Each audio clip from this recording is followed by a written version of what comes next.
क्या आप कल्याण ज्वेलर्स के शेयर को गिरते हुए देखकर परेशान हो, जो कि एकदम शेयर 800 का माल 460, रस्ते का माल सस्ते में? तो डाउनफॉल कब तक रुकेगा, कब तक गिरेगा, इन्वेस्ट करना चाहिए या नहीं करना चाहिए, सारे सवालों के जवाब आज की वीडियो में मिलेंगे।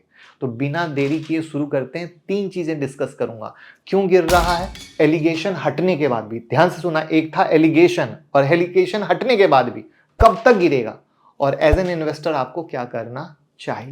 तो सबसे पहले ब्रीफ में समझने की कोशिश करते हैं कि शेयर क्यों गिर रहा है। तो स्टोरी की शुरुआत होती है 2 जनवरी से, जब कल्याण ज्वेलर्स का शेयर 787 पर ट्रेड कर रहा था। मैं चार्ट के साथ दिखा रहा हूं, मजा आ रहा होगा। ये एक ऑल टाइम हाई था और इन्वेस्टर के बीच काफी एक्साइटमेंट थी। लेकिन सिर्फ एक दिन बाद 3 जनवरी से एक ऐसे र्यूमर का सिलसिला शुरू हुआ जिसने पूरी स्टोरी को पलट दी। सोशल मीडिया पर अफवाह आई कि कल्याण ज्वेलर्स ने मोतीलाल ओसवाल म्यूचुअल फंड के एक फंड मैनेजर को इनवेलप दिया है, और ये इनवेलप कोई आम इनवेलप नहीं था, इसमें कैश भरा था। ध्यान से, ये अफवाह वाली बात बता रहा हूं। अफवाह ये थी कि कल्याण ज्वेलर्स चाह रहा था कि मोतीलाल ओसवाल अपने फंड में कल्याण ज्वेलर्स का स्टेक और ज्यादा बढ़ाए। ऊपर से ये बात यही नहीं रुकी, साथ ही एक और रूमर चला कि मोतीलाल ओसवाल के ऑफिस पर आईटी रेड हुई है। हालांकि मोतीलाल ओसवाल और कल्याण ज्वेलर्स के प्रोमोटर ने इस एलिगेशन को गलत बता दिया। अब सोचिए, जब इतनी सारी निगेटिव न्यूज एक साथ आए तो मार्केट पैनिक मोड में तो जाएगा ही, और शेयर का गिरना शुरू हो गया।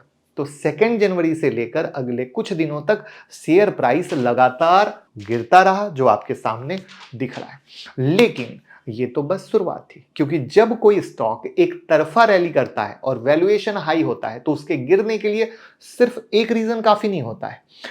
यहां एक निगेटिव न्यूज से चिंगारी लग चुकी थी, हवा का आना बाकी था, और ये काम प्रमोटर ने खुद कर दिया अपने शेयर को प्लेज करके। जी हां, प्लेज। प्रमोटर के शेयर प्लेज करने की कहानी को समझिएगा। 20 जनवरी की रात एक और न्यूज मार्केट में आई। कल्याण ज्वेलर्स के प्रमोटर सीताराम कल्याण रमन और रमेश कल्याण रमन ने अपने कुछ शेयर लेंडर्स के पास प्लेज कर दिए, गिरवी रख, जैसे कैटलिस्ट ट्रस्ट, बजाज फाइनेंस और टाटा कैपिटल के साथ उन्होंने शेयर को गिरवी रखा। अब प्रमोटर का शेयर प्लेज करना एक नेगेटिव साइन माना जाता है, ये तो आपको भी पता होगा।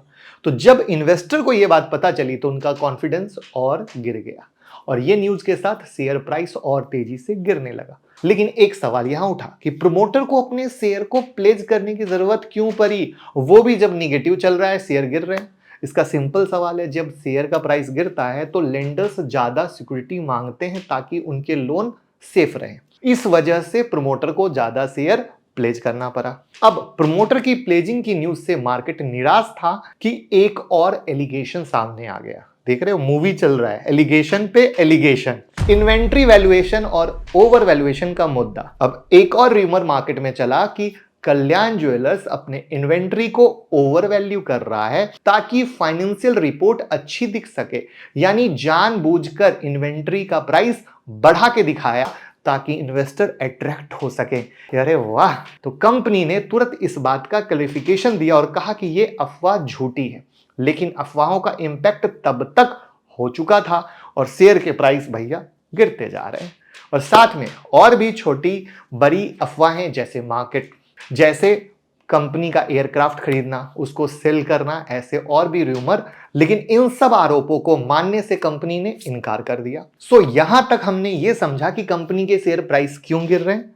इसका एक लाइन में कंक्लूजन निकालें तो यह समझ में आता है कि एक के बाद एक एलिगेशन आते गए और इन्वेस्टर का भरोसा टूटता गया शेयर से। कल्याण ज्वेलर्स का अब क्या राइज खत्म हो चुका है? आपको क्या लगता है? कमेंट में बताइए, और कौन कौन फंसे हुए हैं। तो सवाल आता है कि रिकवर करेगा या नहीं करेगा। रिकवरी पॉसिबल है, कब होगी ये परफेक्ट डेट भगवान जी बता सकते हैं। लेकिन कुछ चीजें हैं जो ध्यान में रखने की जरूरत है। रूमर का इंपैक्ट कम होना, अगर सारी अफवाहें झूठी साबित होती हैं, वैसे प्रमोटर ने क्लेरिफाई किया है कि ऑलरेडी सारे एलिगेशन गलत हैं, उसके लिए कंपनी ने कॉन्फ्रेंस कॉल भी अरेंज किया था, लेकिन इन्वेस्टर का भरोसा नहीं आया है। इसमें थोड़ा वक्त लगेगा, क्योंकि इन्वेस्टर का जब कॉन्फिडेंस टूट जाता है तो वापस से आने में वक्त लगता है, यानी चीजों को भूलने में थोड़ा वक्त लगता है। और वैसे भी कंपनी हाई वैल्यूएशन पर ट्रेड कर रही थी, तो करेक्शन के लिए बहाना चाहिए था, वो बहाने कंपनी को मिल चुके हैं। कंपनी को अपने रेवेन्यू और प्रॉफिट मार्जिन को इंप्रूव करना होगा अगले कुछ क्वार्टर में।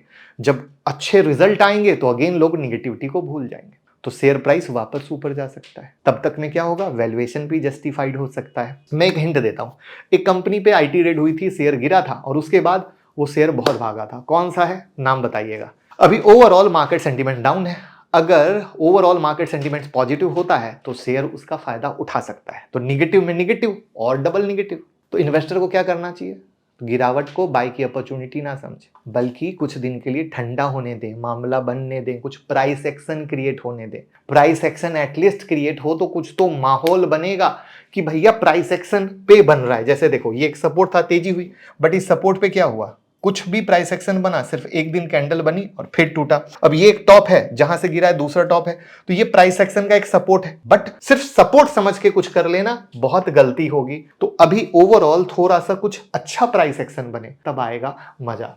तो भैया अब आपने सीखा क्या, तो सीखा ये कि मोतीलाल ओसवाल जो एक बहुत बड़ा रिसर्च हाउस है, जिसका इसमें पैसा लगा हुआ, यानी फंड हाउस ने पैसा लगाया, वो भी गलत साबित हुए ना, तो आप भी गलत साबित हो सकते हो। तो कभी भी किसी कंपनी पे ब्लाइंडली विश्वास ना करो, सारा पैसा एक शेयर में मत लगाओ, डाइवर्सिफाइड पोर्टफोलियो रखो, ठीक है, जिससे कि एक शेयर ना चले तो भी तकलीफ ना हो, ठीक है। और अभी गिर रहा है तो सिर्फ ये ना सोचो कि इसी को खरीद लेंगे, कि हम अपना सारा पैसा इसी में लगा देंगे, ऐसा भी नहीं। हमेशा डाइवर्सिफाइड पोर्टफोलियो रखोगे, जिंदगी भर मार्केट से पैसा कमाओगे, और हमेशा एक शेयर के पीछे भागोगे, जिंदगी भर गंवाओगे। तो डिसीजन आपका है, चीजें मैंने बता दी है कि भैया क्या करना है, कैसे करना है, कितना वेट करना है, क्या क्या नजरिया है, पिक्चर क्लियर हो चुकी होगी, और हो गई है तो बस वीडियो को शेयर करके प्यार मोहब्बत देते रहिए।